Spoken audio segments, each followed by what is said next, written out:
Hello, everybody. Welcome to the Scumdogs Kennel. I have another great show planned for us. We're going to be looking at Goatman and other weird tales tonight. But first, while we wait for people to gather there in the chat again, let me go off and social work off for my own upcoming graphic novel, Scumdogs. All right? Here we go.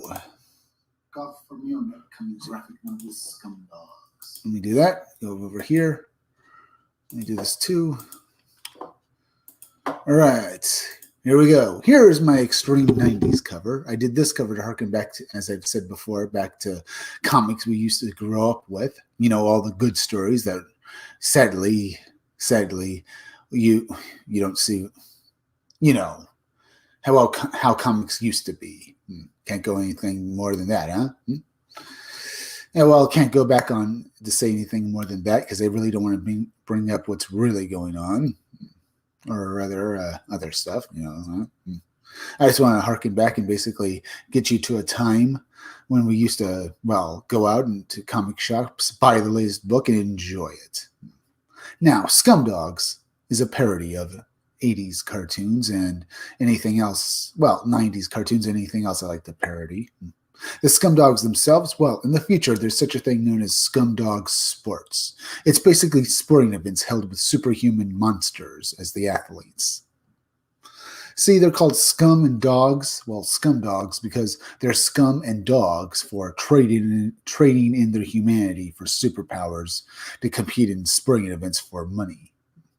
You get the idea. These competitors, they basically turned themselves into superpowered monsters because they wanted to be rich. Well, rich and for fame and fortune and stuff like that. They basically become famous and to get as much money as possible and to basically have their huge egos basically inflated. So not exactly the nicest guys around. Or maybe they're just no guys at all. On this cover, you have my two main characters, Death Mug and Buick Starpoon. Death Mug is the purple guy with the metal skull mask, and Buick Starpoon is the guy with the pink pompadour hair over there. See the pink hair? That's him. Now, Death Mug is a parody of Cobra Commander and Serpentor from G.I. Joe, as well as the Shredder. Like Cobra Commander, he's got a metal mask for a face, and like Serpentor, he's got gold on him. And of course, like the Shredder, he's purple. But Buick Starpoon, well, he's a parody of Duke from G.I. Joe. As well as the G.I. Joe characters in general, as well as being a parody of Buzz Lightyear and Buck Rogers. Get the name because he's named Buick Starpoon. He's a parody of the Space Captain archetype as well. Now, if you notice his uniform he's wearing, anyone on this cover with a similar uniform to him are all part of his team in the Space Forces. They're all G.I. Joe parodies. And like all G.I. Joe parodies, they have a specialty in the military. Buick Starpoon's specialty is that he's a captain. The guy over here with the mohawk, his name is Roadhog. His specialty is that he's part of the Army. The bald guy with a gun over here, his name is Beach Pounder. The guy in blue over here, his name is Beach Pounder. His specialty is that he's a Marine. While this guy back there in the red uniform in the vehicle firing off his weapons at the Scumdogs, you see him firing his weapons, his name is Blast Tank. He's a heavy vehicle specialist, otherwise a tanker. You get the idea. Now this is one of 3 different variant covers you'll be able to back for my Indiegogo when it goes live. And stuff looking pretty good. Here we have Girl Friday. Girl Friday is a parody character. She's the second in command of Buick Starpoon. She was only put and assigned to the Wild Rangers, that's the name of Buick Starpoon's team in the Space Forces, because, well, she's basically a babysitter. You see, the Wild Rangers are heroes, and they fight the Scumdogs daily, but they're just idiots as well who destroy everything they get near. So her superiors in the Space Forces, Girl Friday's superiors, they assigned her to the Wild Rangers, basically babysit the team to steer them and keep them from doing as much collateral damage as possible, because the Wild Rangers' idea of saving a town is basically to burn it down so no one can invade it. You can't invade what isn't there, you know. So you get the idea. They're highly destructive idiots, and Girl Friday hates her job. She feels like she's been reduced to, well, she is a babysitter or reduced to nothing. So she hates Buick Starpoon. She just wants to get out of there and, well, come and read my graphic novel to learn more. By the way, hit that like button, will ya? It helps me fit the algorithm, as well as please go share this video on Twitter and Facebook. Here we have Death Mug's henchman, because in all 80s cartoons, the main villain of the cartoon, his henchmen, his underlings, they'd always be total idiots, and these are Death Mug's idiots. The blue guy with the top hat is Murder Mouth, and the pink guy down here is Sloppy. It's just that. Now, they're a parody of every henchman from 80s cartoons and stuff like that, so you get the idea there. Now, here we have Hairmail Doctor. He's another member of the Scumdogs. But unlike, he's also a parody of Dr. Mindbender from G.I. Joe, a mad scientist. But my mad scientist here is also crossed over with a Hairmail musician, because I thought I liked it. He thinks of all the mad gadgets. Well, he thinks of the mad science and the machines that the Scumdogs use to try and take over everything. So he's basically their thinker, but he also does it while rocking out. He's Hairmail Doctor. Now we have Miss Breasty Melons here, who's basically a parody of the Baroness from G.I. Joe. But unlike the Baroness, she's a party girl who just wants to have fun. She became a villain because she thought it'd be fun. Now the Hairmail Doctor pinup and the Miss Breasty Melons pinup will be included with other pinups in my graphic novel when you go and back it. But these pinups will also be out on t-shirts for you to basically own as well from Crypto Fashion as soon as I'm able to make them. Looking pretty good. Now let's go over here. Let's see at this for a few minutes. So let's see. Listen, I have a great show planned for us, but let me exit out of these. We can also take a look at the latest Indiegogo's up if there's anything new. There's Secret Comics presents a horror comic book. It's got made 3,582. Let's take a look. The writer of Stardust and ISIL and the artist of Spawn. Look at that artwork. Tonight we have 4 chilling, there'll be ghosts, the unknown, and perhaps a happy ending. Secret Comics presents a comic book packed with the unsettling stories penned by writer Norse Rabadi. This 22-page collection contains 4 stories. Charlie finds a friend, there's nothing to be scared of, don't open the box, and a knife in darkness. This comic will terrify even the most seasoned horror fans. Ooh, looks good. And the artwork in this book looks great as well. Look at that cover. Well, yeah, look at those covers as well as the artwork. It's black and white, but it looks good. Charlie, friends, like that. He looks at this.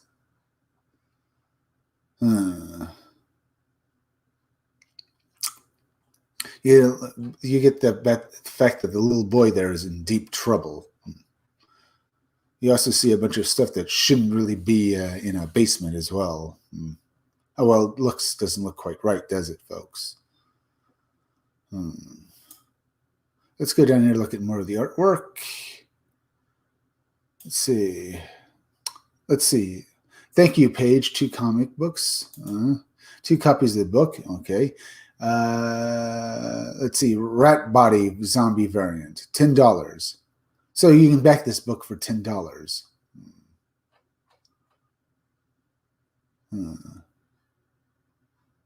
Oh, you can be in the thank you page if you basically, thank you page plus 2 comic books for $55. Not bad. Not bad at all. Okay, this book looks pretty good. Let's take a look at its trailer. Welcome, everybody, to Goatman presents Indiegogo. This book is written by me, Nasser Rabadi, and drawn by the fantastic Jason Robinson. Our book contains 4 horror stories. Charlie finds a friend, there's nothing to be scared of, don't open the box, and a knife in darkness. For this relaunch, we've also extended our comic book from 20 pages to 22 pages, with the potential to add some behind-the-scenes extras if we hit our stretch goals. Order today and discover what terrors are lurking within. All right, not bad. You can back this book on Indiegogo, folks. Now, I did say I was going to look at, various stories tonight, and I will. Let's see. Just give me a moment. Let's go over here first and make a quick look. Ooh, here's some Indiegogos up. All of them look good.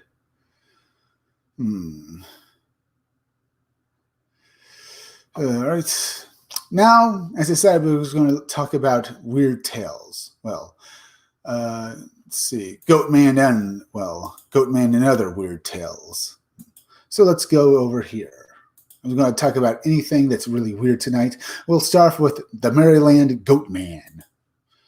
You know, basically, as you've heard, he's another type of cryptid, much like Bigfoot or the Wendigo or, the Frogman and stuff like that.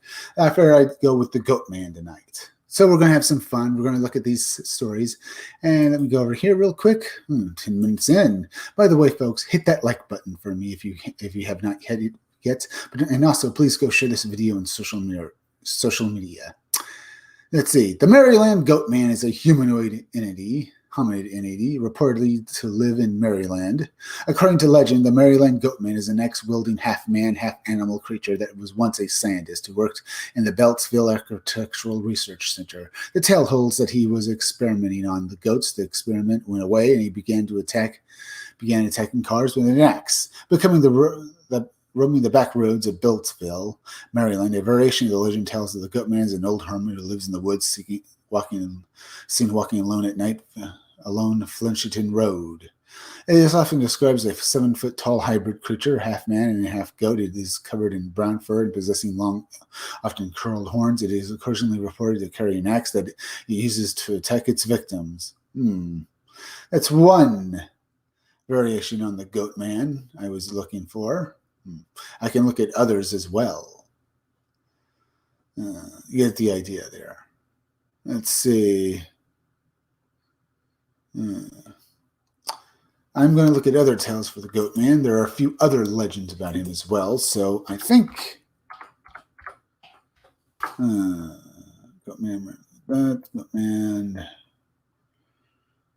on Steam, Goatman Urban Legends around the world. Let's see. Let's go look at this one. The Goatman. This urban legend comes from the depths of, I guess it's the same story. But I have heard a few different tales of the Goatman. One, I might be construing it with another cryptid story. If I could remember what it is. It's sort of reminiscent of the Hopkinsville goblins and stuff like that. You get the idea. It sort of looks like them. But I'm pretty sure there was another legend of a Goatman from a different part of America, saying it was just a random creature that people have spotted at night. Basically, yeah, it was near a bridge, or was it a dam and stuff? Either way, it was like that. Either way, it's said to be the son of the devil or something like that, or it was. Some people thought he was the devil himself, and said that you'd see him walking alone at night in the woods, not just along a road like the other Goatman story we had on this. As I said, I might be misconstruing this Goatman legend with a creature that looks very much like an alien and stuff like that. You get the idea. If people actually did see these creatures, they might basically all these stories might go and float along together. A lot of them have aspects of them that are very similar, or at least some of the phenomenon, like aliens or ghosts, or seen, or some other creature just suddenly disappearing and stuff like that, or reappearing and like that. No one can explain. A lot of these stories can have a lot of similar facts about them and stuff. Well, a lot of similar facts about the story that are very similar to each other. So it's very strange and stuff. But then again, I wasn't just going to look at the Goatman anyway. Goatman. We traveled around the world who starts in an iron wheel count between 12 and 30 goats and was known as the Goatman. All right, I think this might be let's try this one. All right. Traveling preacher Charles was a significant folk and religious figure in Georgia for... here's another Goatman story. 1901, 1998, Goatman. For more than 4 decades and a likely influence on the works of the writer Flannery Hunter, he traveled more than 4 decades and likely influenced on the works of the writer. He traveled around the United States during an iron-wheeled caravan of between 12 and 30 goats and was known as the Goatman. McCartney was born July 6, 1901 in Sigourney, Iowa. He was married for 3 times, once to a Spanish knife thrower, 10 years his senior, and he had 1 son, Albert Jean, and possibly 2 to 4 others. In 1935, McCartney was injured while working for the Works Progress Administration New Deal program and experienced a religious awakening, subsequently hitched. Okay, he's a goat man who literally travels on goats. I did say I was going to look at more than one goat man story, didn't I? But either way, you get the idea. The guy died. I could keep reading stuff, I suppose, a bit. Either way, he lived from almost 100 years, huh? Not bad. Either way, it looks pretty good, and all of it looks... get the idea that it was all very interesting. Now, maybe we'll look at something else. Let's look at this, or not. Okay, I think I'll go and look at some other stories. I did say I was going to look at more than that, and I did do that. All right, I could finish off that Goatman story if you want me, folks. Just leave me a few chats because I'd love to hear from you guys. Also, please go hit that like button. You already did that. Thank you. Let's see. List of cryptids we could look at. Confirmed animal name or cause. Cryptids, but whose existence has now been confirmed. Proposed animal name. The bat squatch. You could take a look. There's a hoof. There's Bigfoot, broken gender. Beast of Bosco. Let's look at the bear dogs. Beast of Bosco. Let's take a look at that.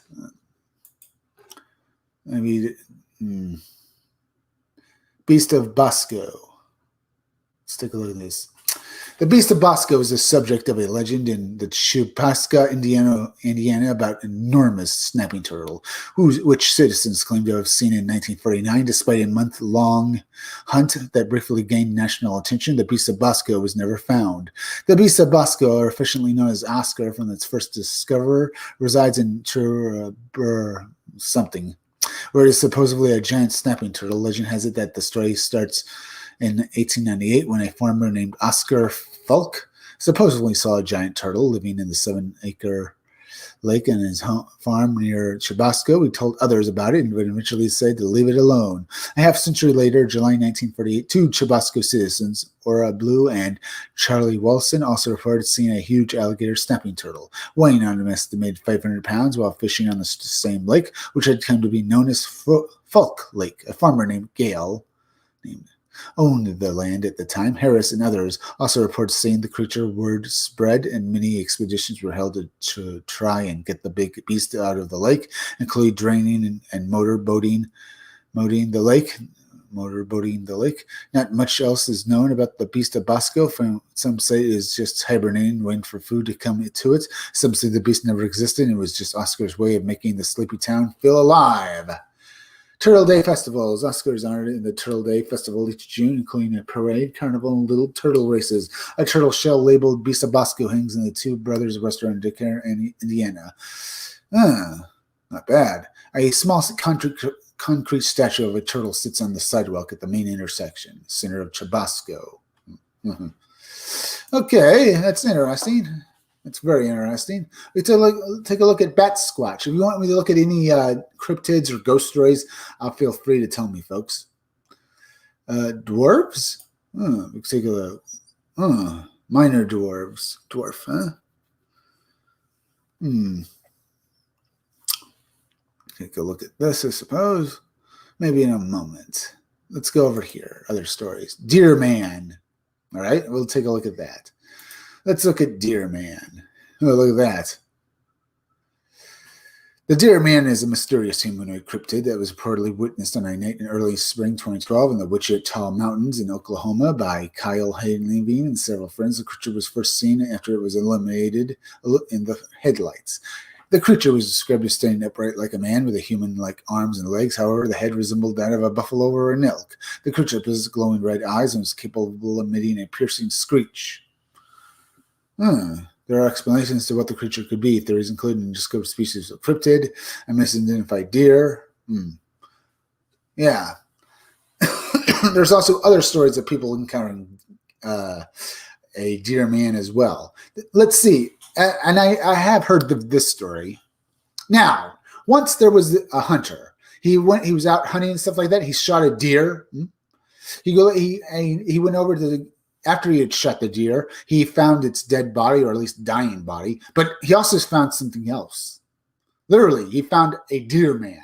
The deer man was on all fours at first, smelling the now dying animal he had just shot. The hunter just looked at it. The deer man just stood up on its hind legs, looked at him with a mean glint in its eyes. And all the hunter could do, he couldn't get his gun up because he was terrified of what he was looking at. It was a half man, half deer, about 7 feet tall or maybe 8 feet tall. It had a human body, but it was with a deer's head. It was covered in fur with great big antlers. All the hunter could do was look on in fear. He couldn't muster any strength to raise his gun. The deer man just looked at him with hate. And then, when it happened next, the deer man ran off. Literally ran off. He clearly felt something for the deer that the man had just killed. Maybe it was not a deer. Maybe it was something. Maybe one of the fair folk, one of these ultra-terrestrials or something, or an alien. But this deer man, this creature, just looked at him and then ran off with hate. No words, just I looked at him with hate, and he looked at the man with hate in his eyes, and then just ran off. I'm surprised we weren't reading. I was expecting to be reading that story. Here we see that there might be other deer man stories as well, and more recent. This is all very weird, isn't it? But yeah, this is a proven story I have heard about, folks, and I'm glad I was able to tell it to you here. I don't need to really show you any writing stuff like that, but I do read these stories a lot. As I said, this could be the same thing as the Goatman. I mean, well, they're both tales about the humanoid creatures with horned heads and stuff like that with furry bodies. And they could very well be Wendigos. Now, my idea of because there are stories about Wendigos being in a variety of forms, like being half man, half deer creatures, or like that, who eat the flesh of humans because they were once human and they basically succumbed to cannibalism because they were starving and then were cursed, then became these inhuman creatures that roam the world. Much like werewolves and stuff like that. Is there a connection between Wendigos and deer man? Maybe. Or other tales of these kinds of creatures? Who knows? But we can see that there's more than one story. Well, very interesting. And here I was able to finally tell that story to you. There's also the Pig Lady, horrific mutiny that has been said at the aptly named Pig Lady Road. Sometime country, the Pig Lady was supposed to be an old maid. Old maid. Oh, and there's also Mantis Man. You can take another look at him. So get like this, something is very strange like this comes up. Yeah, are these stories related to each other? Maybe, as I've said before, just like with Skinwalker Ranch, these very strange things happening, like the tale about that dire wolf that family there who was living on the Skinwalker Ranch swore they saw and even shot and stuff, which they couldn't do anything to actually hurt. Or the story at Skinwalker Ranch about those, two dogs in trench coats who are standing on their hind legs smoking cigarettes or cigars that these two security men basically ran across one night. All of this very strange. Are actually people seeing these creatures, or are they actually hallucinations? Hallucinations because these creatures might actually be some sort of supernatural creature, and they were just hiding their true form. They didn't want to be noticed. It would explain why this deer man, why this hunter came across this creature after he shot another animal. Maybe this deer man he found, because this hunter basically had found this creature, maybe it wasn't actually a deer man. Maybe it was a disguise, and it basically assumed a half man, half human form because its disguise basically gave way. Now, I am pretty sure that the hunter actually just shot a deer, but that doesn't mean this creature he ran across that was angry at him for shooting the deer was actually a deer man. Maybe it was just some sort of disguise, and it was his way of basically communing with nature. And to see the hunter there just angered him.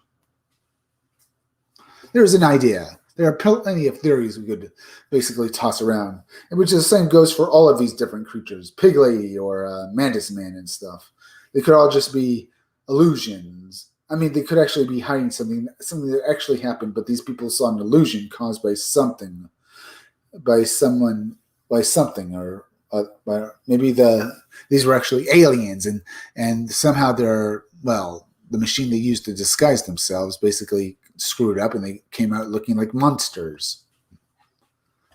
All of it I find incredibly entertaining. Now, let's go down here. Georgia Stocks, California Fetus. Black Flash was also known as the Proto Phantom of the Devil of the Dunes. Ooh, here, the Black Flash, much like the Jersey Devil or the tale of the something devil. There was an old story about this devil, at least the devil's footprint. Yes, one day this town woke up and they found this one goat footprint repeated over and over again all over towns that basically went in a straight line. And I mean in a straight line. If there was a house in front of it, that somehow how this goat print would somehow end up on the roof of the house and would just continue onward. It would basically, each footprint would be like 30 feet away from each other. And this went on for miles before it suddenly stopped, which sounds a lot like this Black Flash, or basically like the Jersey Devil, or Spring Hill Jack. This is what the Black Flash sounds like. Let's take a look at that. And maybe we'll look at, the Demon Leaper was a winged cryptid reported. Well, I guess that would not like that. Let's look at the Black Flash. Feel free to hit that like button for me, folks, as well as please go share this video on social media. Go back over here. Let's see, anyone watching? Let's go over here. Have you guys hit that like button for me? You have. If you have not hit that like button for me yet, folks, please go hit it. Well, yeah, it helps me fight the algorithm, as well as please go share this video on Gab or anywhere else. Now, the Black Flash, also known as the Provincetown Phantom and the Devil of the Dunes, was a bizarre entity encountered many times, mostly by children in Provincetown, Massachusetts. Throughout 1939, he lurked around Provincetown, jumping at people, laughing maniacally, and eluding pursuit. Sounds a lot like Spring Hill Jack. With extreme agility and speed, witnesses would report seeing the Black Flash in one location, and a minute later, other reports would come in of sightings across town. The Black Flash is very similar to Spring Hill Jack. The Black Flash was described as an impossibly tall, impossibly fast, human-like creature who was dressed all in black, with a black face, pointed ears, and silver eyes. According to witnesses, the Black Flash also made a loud buzzing sound. Notable encounters. On one October night at Mass Costa walked a town hall, and an inhumanly tall figure dressed all in black jumped out in front of her from out of the bushes. He had glowing blue eyes, big silver ears, and the ability to jump like a gazelle. Costa ran into a coffee shop screaming, and several men inside ran down Commercial Street looking for the apparition, but found nothing. The police apparently chuckled after taking a statement from the visibly shaken.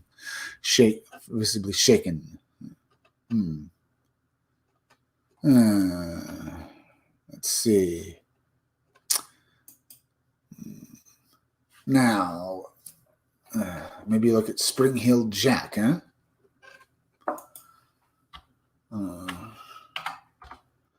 Spring Hill Jack. Black Flash, Perrick. Maybe I didn't do that right.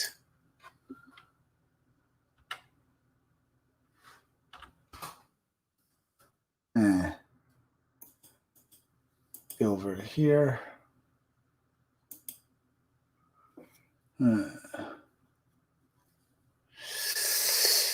Okay, maybe I'll just do this. There are dwarves here. Let's take a look at this. In Germanic mythology, a dwarf, Old English dwarg, Old Norse, Old High German, Old Norse Dverger, is a being that dwells in mountains and in earth and is associated with wisdom, smithing, mining, and crafting. Dwarfs are also sometimes described as a short and ugly, though some scholars have questioned whether this is a later development stemming from comical portrayals of the beings. The etymology of the word dwarf can also basically be associated with elf. Well, in the old Norse legends, dwarfs were actually dark elves. So, because there might be some talk that elves were, well, light elves or high elves were, light elves were very beautiful, and the dark elves were ugly. But some people said they were just as beautiful, but they were the dark ones to the other elves and stuff. Is contested, and scholars have proposed variant theories about the origins of the being, including that dwarves may have originated as nature spirits or beings associated with death. As a mixture of concepts, competing etymologies include a basic basis in the Indo-European root drawer, the Indo-European root drawer, whose modern German term English dream, and the and comparisons have been made with Sanskrit Drivas, a type of demonic being. After the Christianization of the Germanic tales of dwarfs continue to be told in the folklore of areas, Europe where Germanic language was and are spoken today, dwarfs appear commonly in modern popular culture. Not bad. 1138. It was reported that a dwarf was captured in the cellar of a German monastery and was very black and did not speak any known language. He was tied up briefly, but the rope was slackened to see what he would do. He returned to the cellar where he was found and there raised a stone on the ground and disappeared through a tunnel where nobody was able to follow him. The mysterious tunnel was reportedly sealed with a cross. 1635 saw a moss woman near Sheffield and had a chat with her. And 1644, Curvis John I caught a female dwarf 2 feet in height near Churns. Today, Karl Maxstedt, a earthwoman, tried to steal a human child and replace her with her own near Sheffield. A strange and tiny humanoid creature dwelled in a cellar in Lutzen and was observed several times. A year before, an earth dwarf was observed near Durston. Okay, not bad. See. Oh, we have people watching, and right now I'm talking about dwarves, folks. Modern stories. On December 22nd, 1954, Venezuela, Gonzales just Ponce encountered 4 hairy dwarf-like creatures on a hunting trip in the Amazon. Yeah, I think these are basically, these might be talking about that time these guys encountered aliens. They were another tale about short alien creatures. They tried to actually wrestle some of these guys and take them back to their hometown, but they appeared to be so much stronger. They also had weapons and basically blasted them in, but didn't kill them, or something like that. The dwarves were seen stepping out of a hovering craft and attempted to forcibly abduct 2 young men, and who were out hunting. One of the hunters hit an attacking dwarf with the butt of his rifle, only to have it splinter into pieces, as if it had struck a solid rock. So you get this idea that these could very well be dwarves. But then again, a lot of alien encounters talk about little creatures. Lutuka dwarves. 75. Students from Lutuka Methodist School, Fiji Methodist School, report seeing about 8 mysterious little figures believed to be dwarves in reeds near the school. Figures about 2 feet in height and covered with black hair hastily moved away into nearby bushes when the children began to approach them. According to students from Lutuka from Methodist Mission School, the figures appeared to be dwarfs. Hastily moved away. The children began to approximately 6 different students ranging from ages from 10 to 14 actually saw the figures while returning home from school. One showed by his teeth and then ran away, claimed one student. Okay. That is interesting. Let's look at some other stuff. Where to begin? What else to look at? I could also look at Nessie, the Loch Ness Monster. There are a lot of tales about her. But yeah, a lot of these stories seem to run together with aliens and stuff like that. I mean, their dwarf story here basically ran with aliens. Didn't say they were from Earth. They could have been from Earth as well.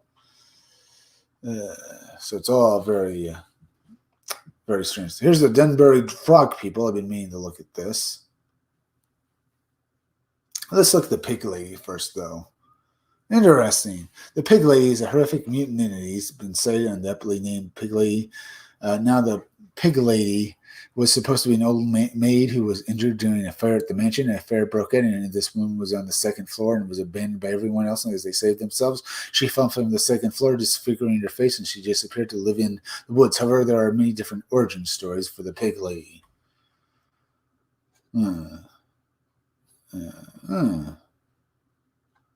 Notable encounters, huh? Should I read this? Maybe not. By the way, folks, hit that like button for me.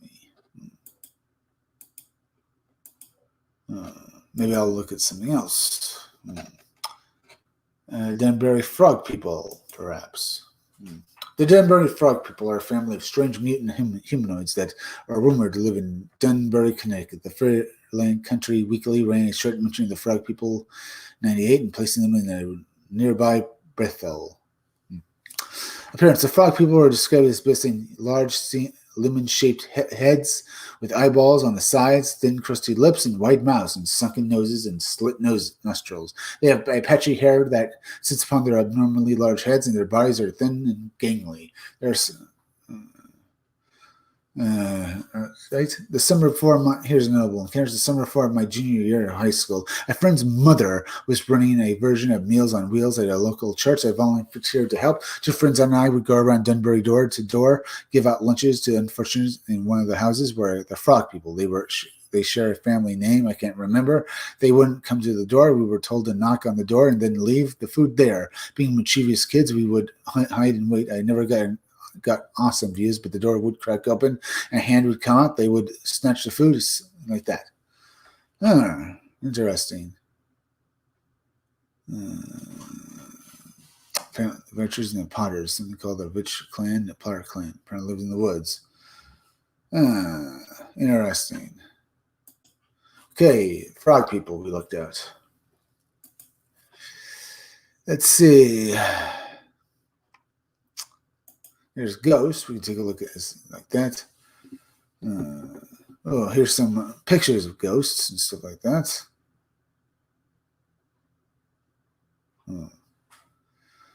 Let's see this. Let's see. Any likes? Not yet. If you have not hit that like yet, folks, please do so. It helps affect the algorithm. Now... there's the Black Stick Man, Mantis Man, Grinning Man.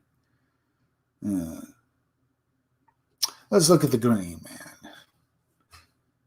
The Grinning Man, sometimes referred to as Android, is an entity first spotted in the 1960s, the 1900s in New Jersey. He is some 1900s. He is sometimes connected to New Jersey is sometimes connected to UFO sightings and cryptid Mothman, and is believed to be an ultra-terrestrial being. Well, extra-ultra-terrestrial being. Let's see.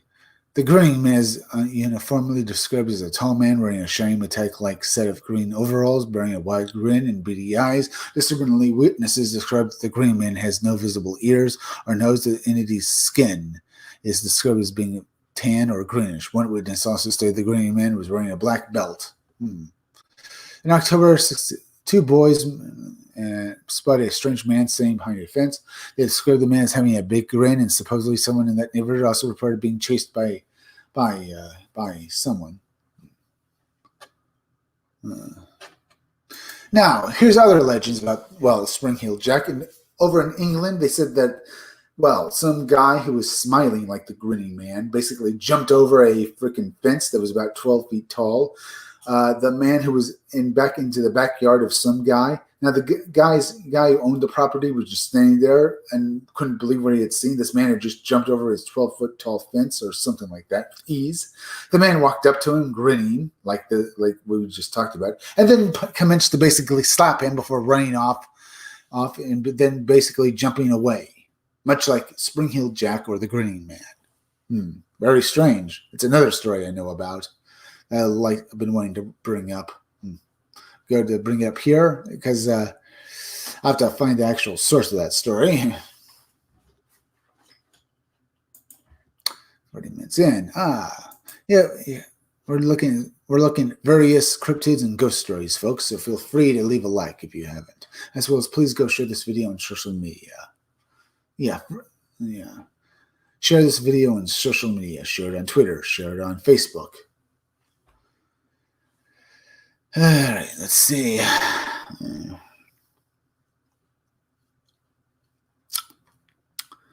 right. Here's the Jersey Devil. I did keep bringing him up. The Jersey Devil is a creature native to the Pine Barrens.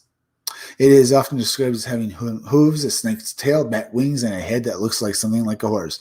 While there are many stories detailing the origin of the Jersey Devil, sightings have been reported beginning in the 1700s and continued on until the past decade. The creature is deeply rooted in folklore and legend in the area and is still mainly popular in various media, from sports teams and to video games.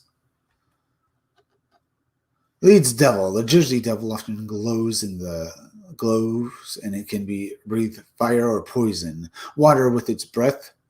Both classic dragon characteristics. The Jersey Devil of folklore is also known as the Leeds Devil. A local resident traced its origin to a woman named Mother Leeds, the mistress of the British soldier who was suspected of being a witch. When she gave birth to her 13th child, she cursed it. The baby was born as a hairy creature and soon took to terrorizing the populace and eating children.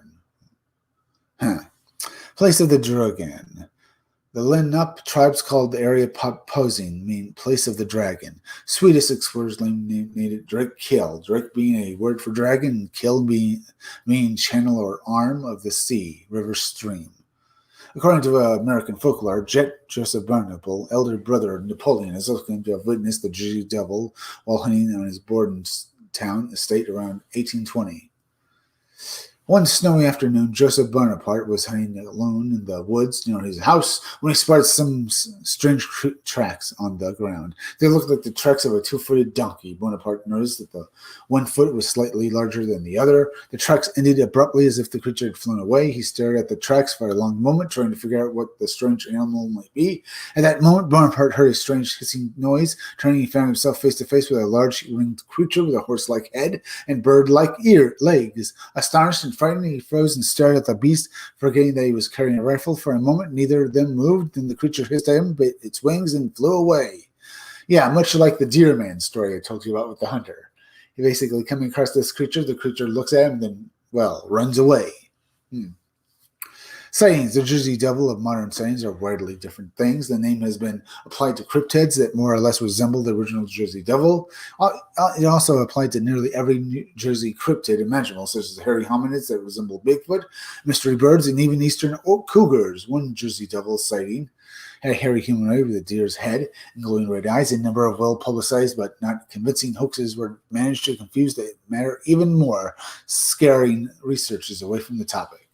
July 27th, 1937, an unknown animal with red eyes seen by residents of Downingtown, Pennsylvania, were compared to the Jersey Devil by a reporter for the Pennsylvania Bulletin in 1937. In 1951, a group of July 28th, 1937. In 1951, a group of Gibbstown, New Jersey boys claimed to have seen a monster matching the devil's description, and claims of a corpse matching the Jersey Devil's description rose in 1957. In 1960, tracks and noises heard near Mays Lane was claimed to have been from the Jersey Devil. Near Petersburg, Tennessee, a phantom kangaroo or kangaroo-like beast, including ducks, geese, a German shepherd, police dogs, and other dogs. Kangaroos are typically unaggressive and vegetarian. A witness described the animal as looking like a large kangaroo running and leaping across the field. A search party followed the animal's tracks to a mountainside cave where they stopped.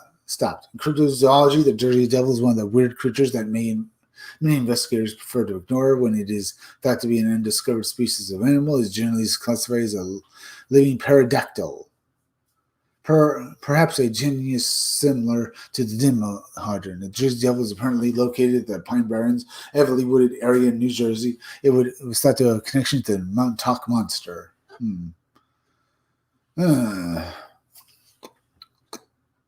Interesting.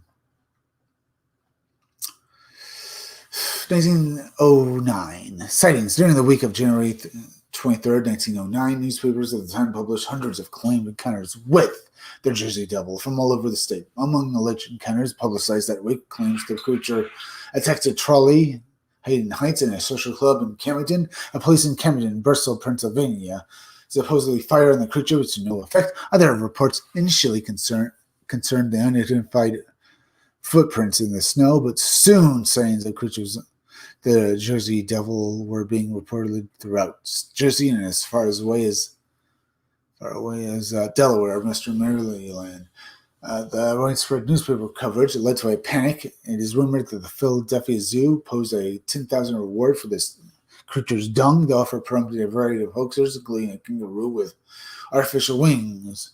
Popular culture. The devil is a popular creature in New Jersey, with its image on quite a number of products. The creature is even the namesake of the NHL hockey team, the New Jersey Devils. It is also a popular image outside the state. The Jersey Devil is one of those American monsters that gets mentioned rather frequently in books about the strange and the paranormal, and unexplained. Two fictional movies have been made about the Jersey Devil. The last broadcast, and 13th Child, Legend of the Jersey Devil, has also appeared numerous times in modern popular culture, including one television, literature, music, and video games. The cryptid was also the focus of the X-Files episode, The Devil. Unlike more common fantastic descriptions of the Jersey Devil, and the episode is instead likened to a feral humanoid or possible subspecies of mankind. While the flies in the face of all the traditional descriptions of the creature, the lack of special effects budgeting in the early episodes undoubtedly forced the producers to make a more cost-effective version of the creature. The region most commonly stocked by the creature is known as the Pine Barrens, a region known for highly acidic and sandy soil and suited for traditional European methods of farming, meant that as European settlers moved into the region, those with the means avoided the region as much as possible. Only those with their needs would settle in the region, becoming known as Pineys, made up of the outcasts and less reputable members of colonial society. This reputation gave those outside the Barrens even more reason to stay away from the Pine Barrens. It is possible that the creature's origins from the Pine Barrens, from the Leeds family, were a form of social discrimination, taking the form of folklore. The creature's fearsome reputation, combined with a foul reputation of the family it came from, would only encourage locals to avoid the region for fear of being caught by the Jersey Devil. And as you notice, the Jersey Devil sounds a lot like the Goatman, or at least the Deer Man, right? A humanoid creature that is part animal and part man with a horned head, but also this one has bat wings. Here's some images of him. Oh, look at that, huh? Very interesting. Sorry, let's go back over here. Dr. McCoffin-Nails. What's up, Chris? What's up, Dr. Coffin-Nails? Dr. Coffin-Nails. I thought he had a lot of tabs. Thank you. Thank you, Dr. Coffin-Nails. Yes, we're looking at some more folklore stories. We're looking at Goatman and other stories. As you can see, the Jersey Devil sounds a lot like Goatman. Jersey Devil and monsters in my pocket. Here's this. Look at that. There's a toy of him. Here's some other stuff. Here's this image of the Jersey Devil. So we have that as well.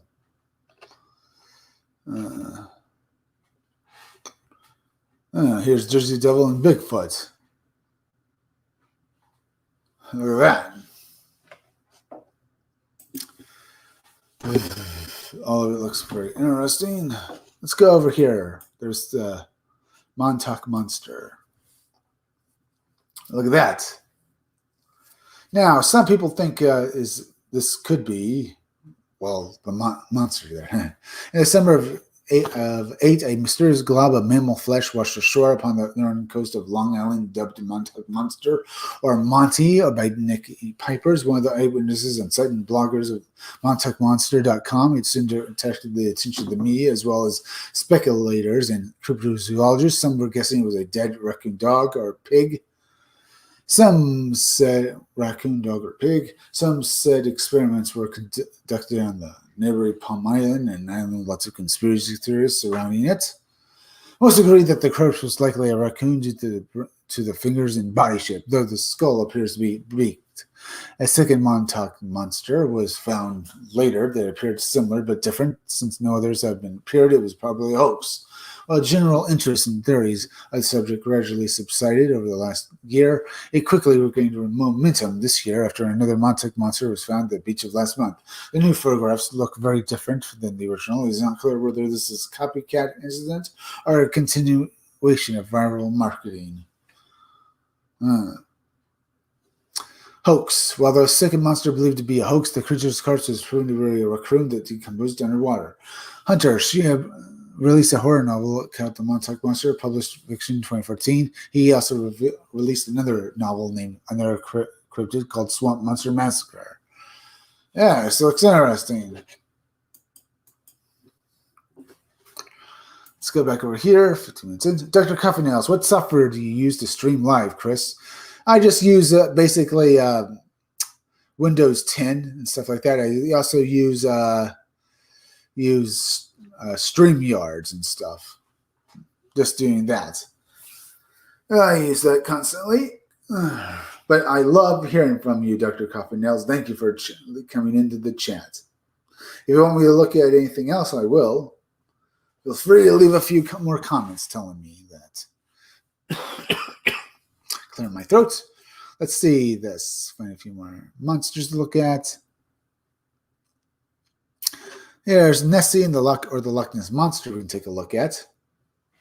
The Loch Ness Monster, also known as the nickname Nessie, is probably the creature that most often leaps to mind when ordinary people think about the cryptozoology, a study of animals that may or might not exist. Nessie is virtually a symbol of cryptozoology. This creature has probably been the object of more sustained media attention than any other individual type of cryptid, and the possible exception of Sasquatch and some less traditional cryptids, the gray aliens. Let's see. Description. Witnesses tend to describe an animal with thick, rubbery, black grayish skin, about 20 feet long. Nessie usually has the serpentine body that is typical of sea serpents and lake monsters, furnished with humps along its length. And one or more sets of panels, or for sea serpents and lake monsters, furnished with sometimes stumpy legs. Nessie's head is often described as roughly horse-shaped. It may have a straggly mane running down its neck, and some witnesses report small horns or a crest, specifically those who see the Loch Ness Monster from close-up. Sometimes witnesses report a smaller, rounded turtle-like head. This head is also the one that seems to appear most in the famous Nessie photos. Sightings. Most Nessie witnesses describe creatures similar to sea serpents and plesiosaurs. However,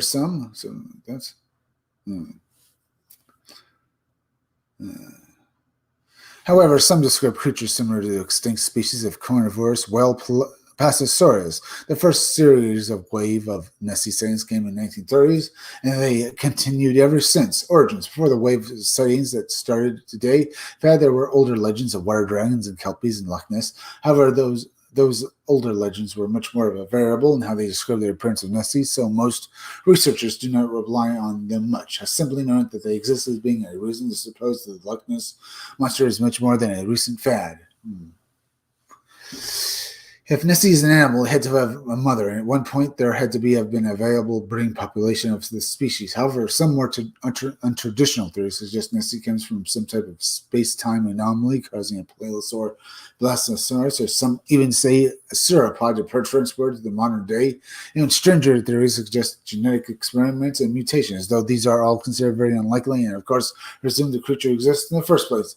The idea of horns may sound ridiculous, but it may have some credence if the Loch Ness Monster is actually a Slogodon, a primitive species of whale, because the Slogodons were only a few steps removed from the Mrs. Sanchez Ungulate predators and undulates often have horns. Most Nessie theories suggest that it is a family of plesiosaurs, and other theories suggest Nessie is a large leech. The family of sturgeon plant is well considered a hoax.